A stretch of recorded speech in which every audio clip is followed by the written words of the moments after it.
Face aux sciences, Steve Burney, titulaire de la bourse régionale de formation doctorale du Conseil régional. Il obtient en 1996 un bac S au lycée France Fanon de Trinité, puis en 2003 un DOG-MIAS à l'université Antilles-Guyane. De 2004 à 2008, il passe une licence et un master en mathématiques. Il poursuit actuellement un doctorat de mathématiques, toujours à l'université Antilles-Guyane.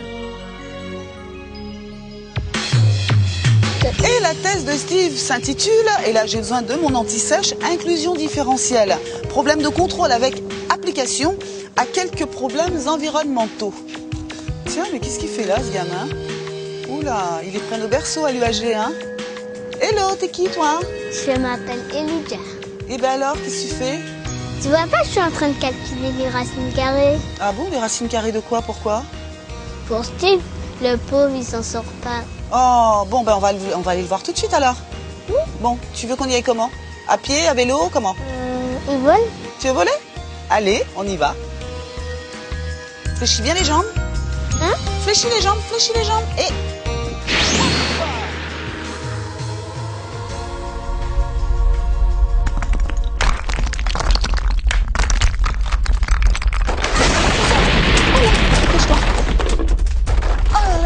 Oh là là là. Ben dis donc, tu montes jamais par la porte, toi? Non, j'aime que les choses faciles, moi, tu le sais bien. Ah oui, c'est ce que je vois. Ben ouais, ça va. Je te présente Elijah. Ah, enchanté, Elijah. Enchanté. T'as quelque chose pour lui, non? Eh ben oui, j'ai bien quelque chose pour toi. Tiens, j'ai fait tes calculs. Ah oui, d'accord. Merci. Bon, à tout à l'heure, Elijah. À Alors, toi, t'as plein de choses à nous expliquer, là. Inclusion différentielle, qu'est-ce que ça veut dire? Problème de contrôle avec application à quelques problèmes environnementaux. Contrôle de quoi? Tu veux contrôler quoi? Alors en fait, nous, on contrôle les points sur lesquels on a une prise. Et les inclusions différentielles, c'est rien de plus qu'une généralisation des équations différentielles que les élèves de terminale scientifique connaissent bien. Mon Dieu, on rentre en plein dans les mathématiques, là. Hein. Ben oui, ben malheureusement, je ne fais que des mathématiques. Alors, concrètement, est-ce que tu peux nous donner un exemple? Tous ces calculs que tu fais, ça sert à quoi? Et pourquoi tu les fais? Alors moi, concrètement, je résous des problèmes, je résous des équations. Maintenant, les applications de ce genre de problèmes, on peut les trouver par exemple en épidémiologie.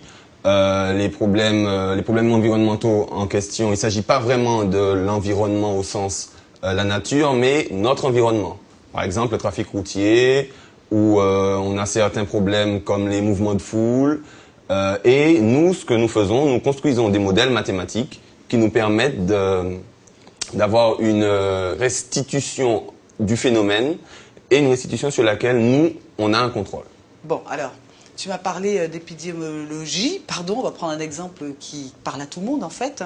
Tu interviens de quelle manière sur des maladies, comment tu interviens sur une maladie, sur un traitement ou sur une personne qui est malade, sur... D'accord. Alors nous, on ne fait pas de médecine. Moi, je ne suis pas médecin.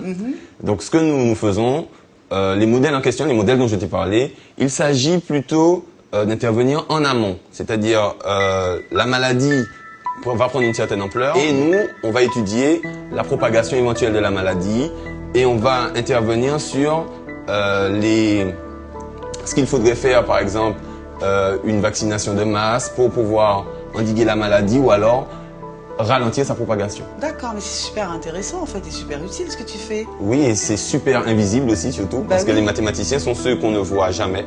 Parce que moi, à mon niveau, je ne suis même pas sur le modèle, je suis en amont du modèle. Et donc, ce qui fait que les personnes qui vont vraiment entrer en jeu aux yeux du grand public sont les médecins, sont les laboratoires, les dispensaires, etc.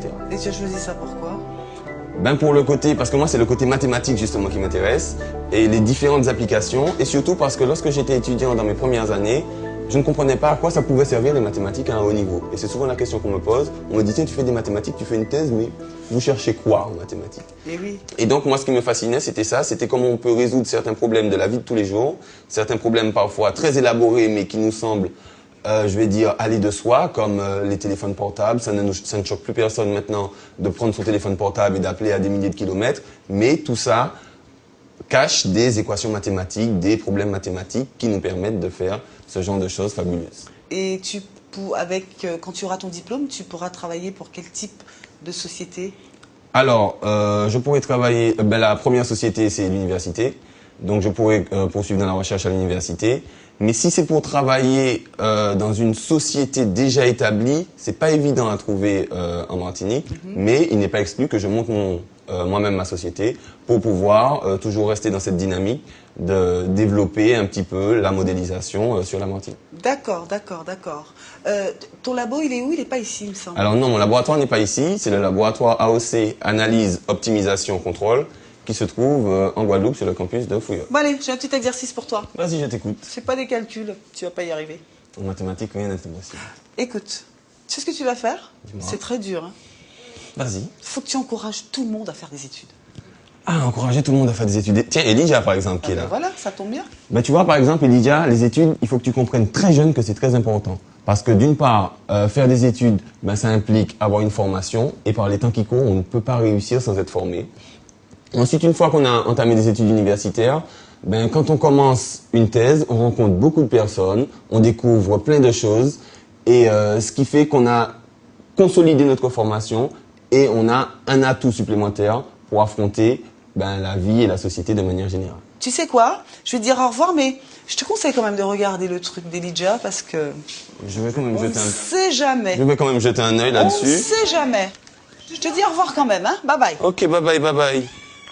Eh, mais dis donc, mais depuis le temps que je cherchais ça...